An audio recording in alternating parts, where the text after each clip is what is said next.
Hi, I'm Renee Haug, and today I have the pleasure of sitting down with Joel Thacker, who is the Chief of the Fire Department here in Plainfield, Indiana. Yes. So I'd like to thank you for having sit down and have this discussion with me about fire safety. So, Chief Thacker, in my business, it's not uncommon for me to come across homes that are not properly protected with smoke alarms. In fact, I've had a lot of clients who are senior citizens, and they've lived in their house 20, 30 plus years, and they typically will have one smoke detector in the hallway, and it's just because they're not aware of how the codes have changed. As I was reading your brochure, I read about how 6 out of 10 residential fire deaths occur because the home wasn't properly equipped with smoke alarms, and that smoke is what kills, not the fire itself. So if you wouldn't mind sharing with everybody how smoke inhalation can impact an individual. Sure. And your information is accurate. And this is Fire Prevention Week, the week of October 9th. And so I think it's timely that we discuss smoke alarms and fire safety in the home. So to your question about smoke inhalation, injuries and issues, smoke is the largest cause of death in structure fires. Okay. Very few are caused from birds.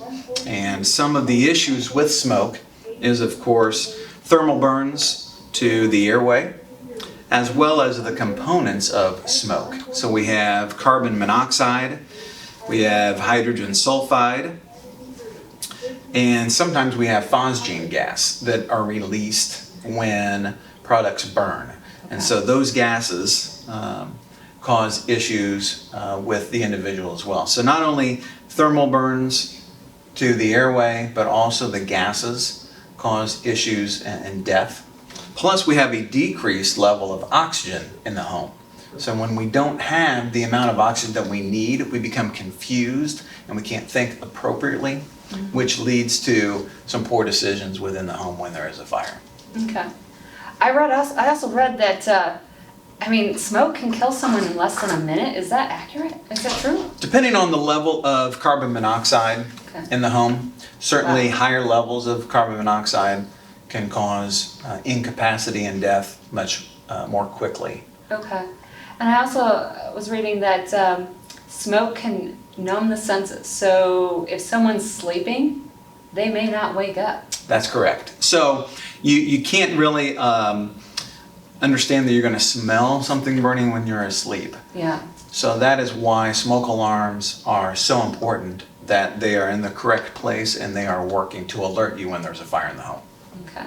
So speaking of the smoke alarms, if you can go over, where should they be installed in homes? So we certainly want smoke alarms on every level of the home. We want a smoke alarm in every bedroom as well. Now, additionally, we suggest smoke alarms in an attic space or in the ceiling of a garage as well, to alert you, especially if that garage is attached to the home. Okay. Okay.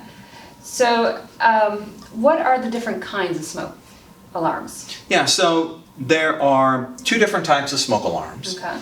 And so we have an example right here. So this smoke alarm is a 10-year tamper-proof alarm, which we recommend and really is one of the most common that we see on the market today.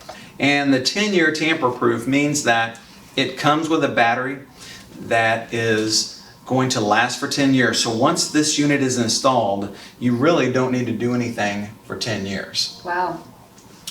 So I don't have to replace the battery at all? Correct. Okay. So it kind of takes that step away from worrying about when do I need to replace the battery? Is it working? Now certainly we want to check the smoke alarm monthly at a minimum. Okay. Sometimes you'll see in Indiana where we have daylight savings time, we will push some information out that talks about checking the alarm during the spring and fall. Yeah. So when we spring forward or fall back, checking the alarm. But we recommend monthly checking the alarm. And on the front of the box here, it talks about 2 different types of alarms. So this is a dual sensor alarm. Okay. So we have photoelectric and ionization. Now photoelectric senses a smoldering fire, Okay. where the ionization would detect more of a flash fire. Okay. And you really need these in different parts of the home. That's why the dual sensor is recommended. So you could use this type of detector really Okay. anywhere in the home. Okay. So, so then in the kitchen, you would prefer to address it with the ionization? Correct. Yeah. Okay. So if you had only an ionization smoke alarm, that might be more proper in a kitchen where you would see more of a flash fire, grease fire, if you will. The photoelectric would be everywhere else in the home, where, again, since we talked about smoke kills, Yep. the low burning smoldering fire is what we most often encounter. And the photoelectric sensor type of smoke alarm is the proper unit for a fire like that. Okay. But again, the dual sensor is what we recommend. Okay. I've also seen in the stores, you've got the smoke alarms that have the carbon monoxide. What's your feelings on those? Yeah, so again, talking about carbon monoxide, which is another killer in the home. So you don't have to have a fire to have high levels of carbon monoxide in the home. You could have incomplete combustion from natural gas supplied appliances Okay. or heating units. And that could happen any time of year. And you're correct, there are some alarms out there that are dual sensor. What we recommend is a separate carbon monoxide detector, because carbon monoxide has the same characteristics as air, so it hovers. Now, if it's warmed air, it may rise. So we want our smoke alarms mounted high on the wall or on the ceiling, where our carbon monoxide detectors, we want some can be plugged in Okay. or mounted about 5 feet off of the ground is the best location for carbon monoxide detectors. Okay. And again, carbon monoxide detectors on each level of the home. Doesn't necessarily have to be in a bedroom, because we want to capture that before it gets into our Into the sleeping bedroom. areas. Okay. That makes So sense. certainly all levels of the home, plugged in or about 5 feet off of the ground for the carbon monoxide alarms. Okay, that's good to know. It's interesting because as I was doing some research, I read the statistic that about 94% of homes have smoke alarms.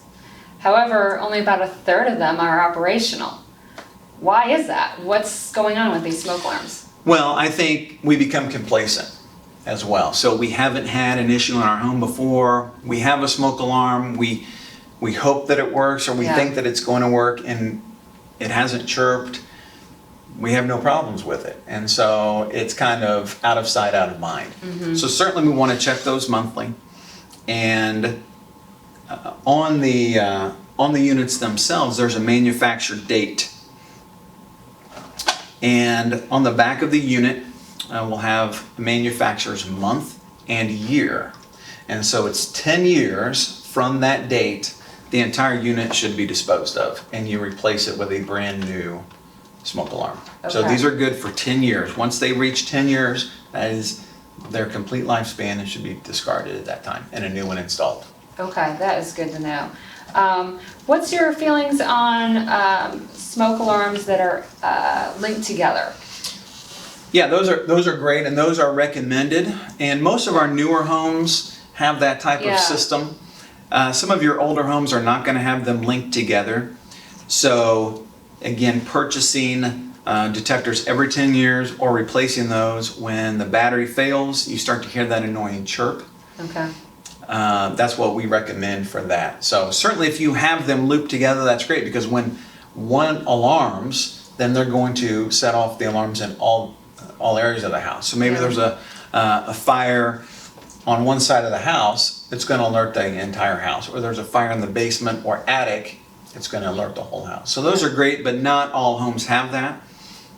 And if you don't, then again, making sure that you have a battery operated detector on every level of the home, in the bedroom as well. Okay, and then just to reiterate, the newer ones typically have a 10-year lithium battery, or you can at least purchase those? Yes. Okay. So, as I said earlier, I work with a lot of senior citizens. And they may be watching this and they are not physically able to climb up on a ladder and install one. What is your advice to them for that? Certainly, we do not want our senior citizens climbing ladders to install smoke alarms in their home. So, contacting family and friends.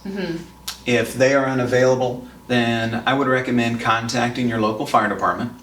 In Plainfield, regularly we go and assist our senior citizens and install the smoke alarm for them. So they will call us and say, hey, I've purchased one, but it's too high to replace, and can you help me out? And our firefighters, we schedule a time with them to go out and ensure that that alarm is installed properly. Great. So what about the situation where someone goes through their home and they look at the manufacturer date and discover that all their smoke alarms are expired and they're on a fixed income? They can't exactly afford to replace 5, 6, 7 smoke alarms.